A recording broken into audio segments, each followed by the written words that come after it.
Hello, everybody. Welcome to Negotera Odyssey. How is everybody? And happy holiday season. Yesterday was so much fun. I was playing the soundtrack to Trolls and Anything by Justin Timberlake, or the song Happy, really cool old music, Take on Me. And we were playing it in the yard and playing these new kind of lawn darts that are weighted, and we were all dancing around to the music. It was hilarious. And even my neighbor peeked through the trees and was like, "You guys look like you're having fun." It was so, like, it's those moments that we just say yes to that are so important, because you know how sometimes the adults in us will talk ourselves out of it, like, oh, we're gonna have to wear coats, it's cool, it's blah blah blah blah blah. And it was like, when are you going to have this equipment time and the family together to be able to do this? Like, saying yes, that is this Four of Wands, saying yes to beautiful social gatherings. You're going to be getting these invites and these dinners and going to movies and going to places that you're just saying yes to. You're not like over, thinking it through, oh, the financials and the time and then this and that. You're just simplifying to, will this feel good? This is a time for pleasure and beauty and very Venusian energy.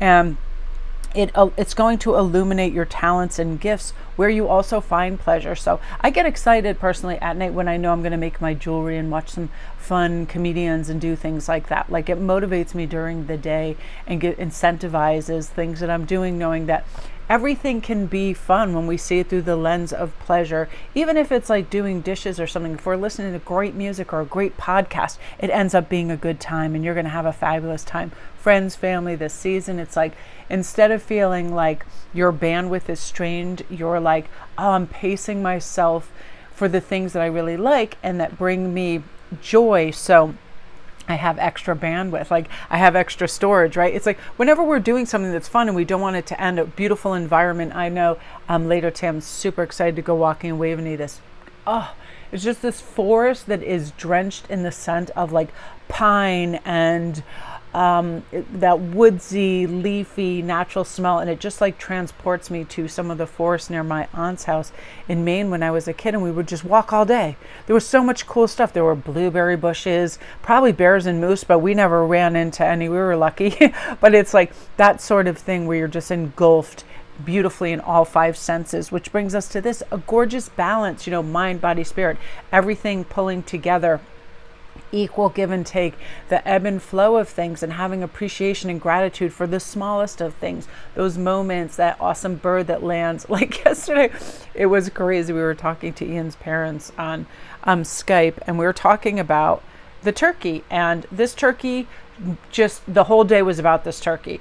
He shows up on the doorstep, like gobbling really loud while we were on Skype, so we were able to bring the equipment over and film it. And then later when we were dancing in the yard and playing lawn darts and stuff, the turkey had flown up to this tree is 40 feet in the air, and it was like, we were like, oh, is that a partridge in a pear tree? And we're all laughing. We're like, oh my gosh, that's Wanda, she flew up there. And then he was saying how they nest, and that's how they stay safe. In my mind, they just couldn't fly more than 5 feet off the ground, because I'd never seen her do it. And it was amazing. It was like she was watching us playing sports and we were talking to her. It's that magical energy. If we have a good idea, we bring it in, we bring it forth. We know that joy is always available to us. We know that change and cycling and leveling up emotionally, which then brings us into that really feeling stable and like, this is a good idea and let's go for it. In the pursuit of things that bring us joy and happiness and lightness and like that joyful expectation of what's around the corner instead of, So lay for a moment when you first wake up, because again, first 10 minutes when you wake up, first 10 before you go to bed, very important for implanting our subconscious with wonderful things to do and figure out before we go to bed. And then when we first wake up, to just sit there and know that everything is going to be wonderful and comes to us with ease. Again, the sentiment, this is easy, I can do this is simple. And then our brain getting on board because it likes that plan. Think how your body feels when you go, I'm tired, this is hard, whatever. It drags you down, it goes into the pit of your stomach. When you go, it's easy, everything goes up, you feel how it travels up. The word easy goes up your throat, and it's light and it's buoyant. And sometimes I'll think of things like helium balloons and things that do float, and they drift, and it's all of those things where it's like life is exactly how we interpret it and our mindset. So if we're like, this is going to be enjoyable, I'm going to be relaxed, then we commence that way. So that's what all this energy is. I can do this. This is easy. It's going to be fun. We're going to have a great time. Let's get level-headed, grounded, and feel good and feel the equality of everything. And let's celebrate. Let's have that great pursuit of, let's be enveloped in the energy of a love and prioritizing fun and pleasure and doing what we desire and giving and what has value and all of those things that just enhance our day and our lives and the energy around us and the people that we're with. So my beauties, that is what you are meant to hear today. I hope you all have a great day. Love and light.